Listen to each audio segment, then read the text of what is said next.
viewers. I hope you have been fine in the Lord since the last time we were here last week. My name is Charity Gordons. Welcome to Holy Healthy Show, and today we have Mr. James MURUGU. He was with us last week and he found time to be with us again this week. He is a registered pharmaceutical technologist, or in other words, PharmTech. Now we're going to be continuing our discussion. Last week we talked about healthy living and what it entails, and today, Mr. James, we are still going to be talking about healthy living and what it entails. Thank you so much for finding time to be with us yet again. Thank you. Yes. And I feel privileged to be in your presence once again. Champion TV, the place to be. And I believe we're educating the society out there. And my advice to the viewers is kindly follow what we are learning to ensure that we keep ourselves healthy. Thank you very much. Thank you. Yeah, so now last week we talked about, you gave us a brief introduction into healthy living and basically what it entails. Yes. Yeah, today we were going to talk about, we are talking about stress. The name stress, I know, is a big word, but it comes under healthy living, right? Yes. Yeah, please take us through that. So, as from last week, as we were discussing the factors that enhances the good, healthy living, we discussed some various issues. If you can remember, the issue of exercising, the issue of eating habits, drinking water, just a preview of what we discussed. Today, we are continuing with that topic, and today we are also going to talk about avoiding stress and depression. And you know, the issue of stress and depression is now where, as we discussed about physical health, this is where psychological health comes in. We cannot be psychologically fit if we are having stress and depression in us. Basically, we all know that stress is that unstable state of mind whereby your mind is not stable by thoughts. Maybe there are things in the society affecting you. We are all exposed to stress in one way or the other, and this is allowed because without stress we are not able to overcome the challenges around us. However, stress should be minimal, and we all know that extended stress is what leads to depression. And basically, with stress and depression, we cannot say we are healthy, because you may be eating well, you may be following all the good instructions, but with stress and depression, our lives cannot be complete. We all know the lately, even in the media and in news, we are always exposed to some very, very touching vices happening in the society, of suicides, murders, women murdering husband murdering their wives, children, even situations where we have reached in situations whereby young children are committing suicide, teenagers are committing suicide, and that is now where the stress and depression comes in. Basically, we normally say, in as far as you would want to avoid stress and depression, the life's challenges will always also overcome you. Basically, under stress and depression, there are those factors that really affect this, and mostly we talk of family instabilities.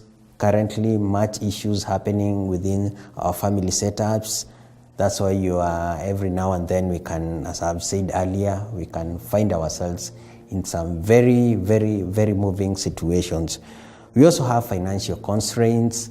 These are finances being depressed, whereby we are not able to meet our financial obligations. We also have depressions and stress led by being in wrong relationships. This is very common, especially with teenagers and young adults, being in wrong relationships. We also have bad company. We may find yourself with friends or people around you whose characters and yours are not matching, and so in the process of trying to fit in their lives, you find yourself in stress and depressions. We also have the use of drug abuse, as we discussed the issue of drugs in our previous session. The issue of drug abuse, they lead people to stress and depression. Other causes could be also poor school performances, and also not just school performances, basically poor life performances. The expectations in life that people are having turned against them.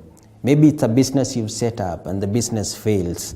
Maybe it's something you want to achieve and you haven't. All these things lead to stress and depression. We also have other reasons like rejection. We have people who have been rejected in their families and in the society. So with such rejections, a human being is a social being. And when someone finds themselves in rejection, they isolate themselves from the society, and that one could lead to stress and depression.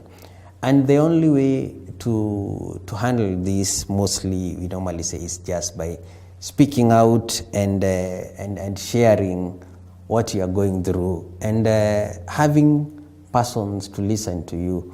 So it's a challenge to all of us in the society that we should be our brothers and sisters' keeper. The moment you see the people around you are not going, they look depressed, or you see their lives is not as it used to be, kindly let's take that initiative to support other members of the society. Because if stress and depression is just let to persistent, that's when we lead to such cases like suicide and murder. And those are some of the very news that nobody likes to hear in the society. So mostly stress and depression can be managed by our social responsibility, taking care of each other. Before now we go to the medical care of stress and depression. Mm-hmm. Yeah. Before you go to your next point, I like how you've given us examples of life situations that would lead to stress.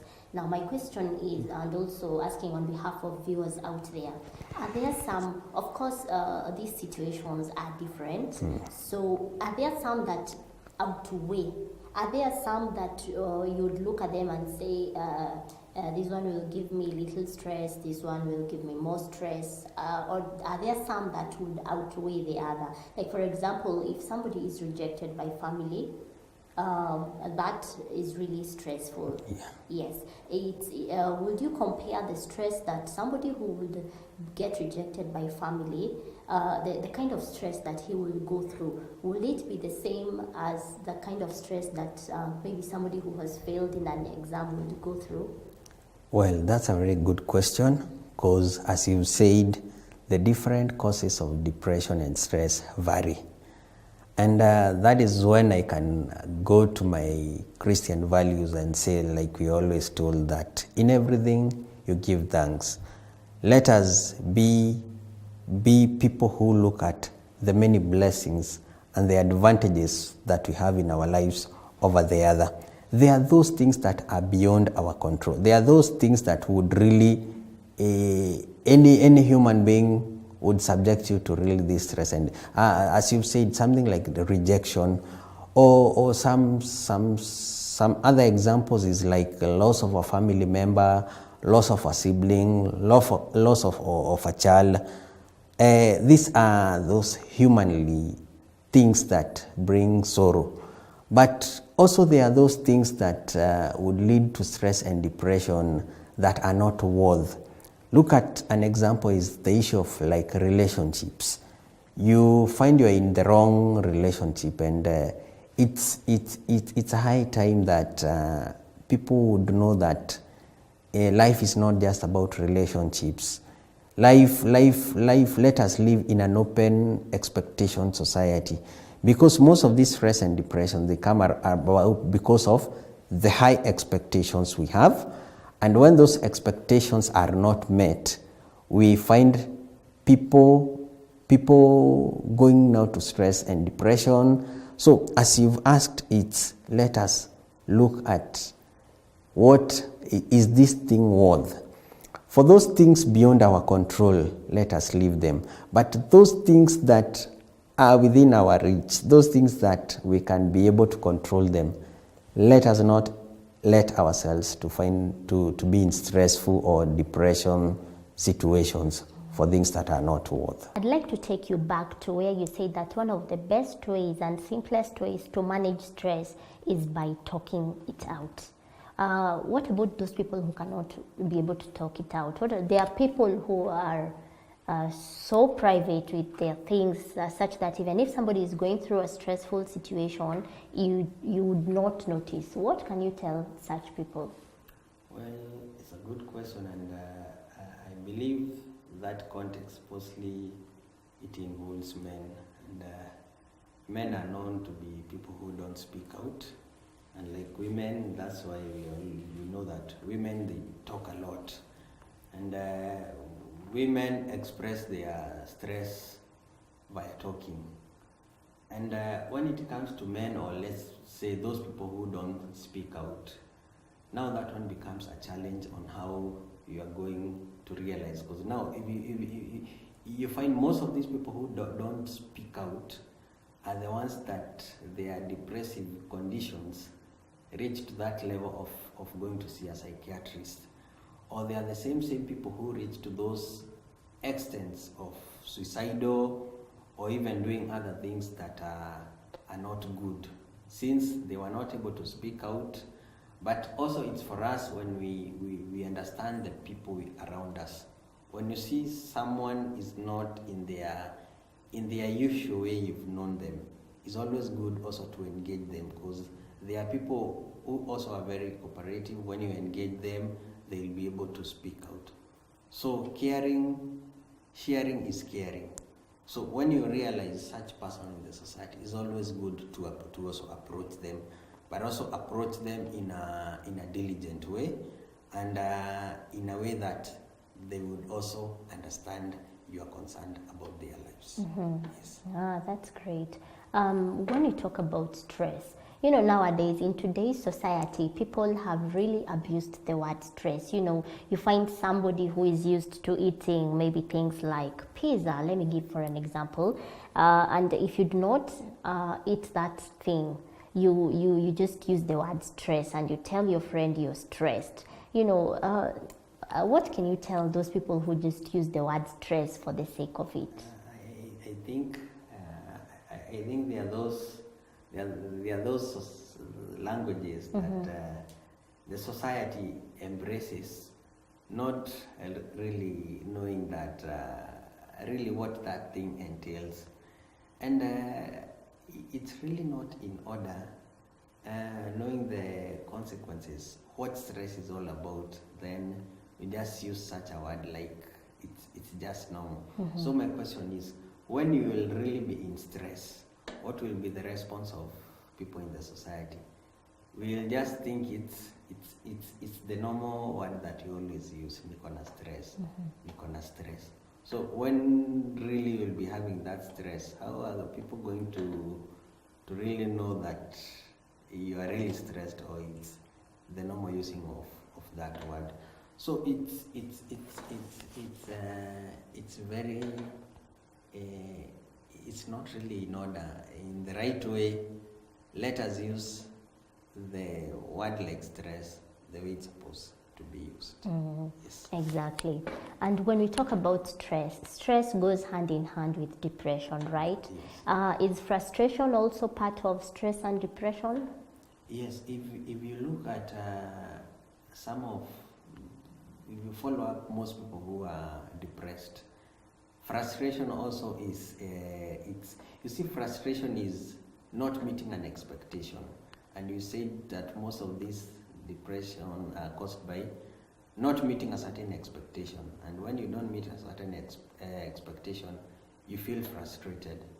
And once you feel frustrated, now that leads to such conditions. And you see, with stress, stress and depression there are those things that come out in a person, and you realize that this person has some depression.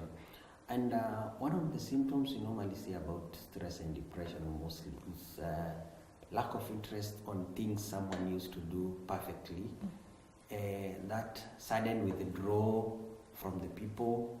At times, some people with depression, some would eat too much, and some others would find themselves they are not eating.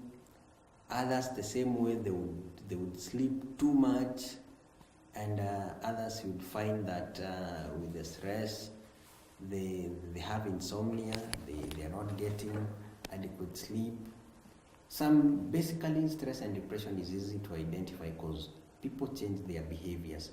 People who never used to drink, to be in drugs, they start indulging them in themselves in drugs, because depression, when someone is in depression, number one, the body tries to adjust itself to a denial situation whereby you're trying to convince yourself you're not in depression. So it's very easy to identify persons with depression. Yes. All right.